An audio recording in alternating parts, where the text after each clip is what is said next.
Guys, naluto ng aking bukayo. O ayan o.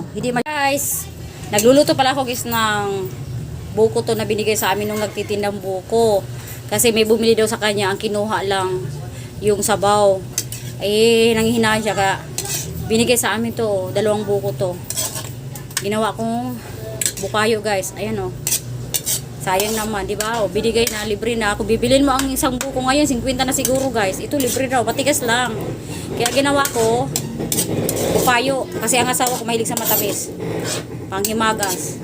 Na guys, malapit na siyang maluto. Oh. Natunaw na yung asukal. Ganyan na lang, kakaunti na lang asukal. Oh. Papaubusan pa siguro tong ano, para matuyo pa siya, matuyo. Ayan, first time ko. First time ko itong magluto ganito guys, oh. Kung hindi kayo binigay dito ng buko. Sayang naman, ayan oh.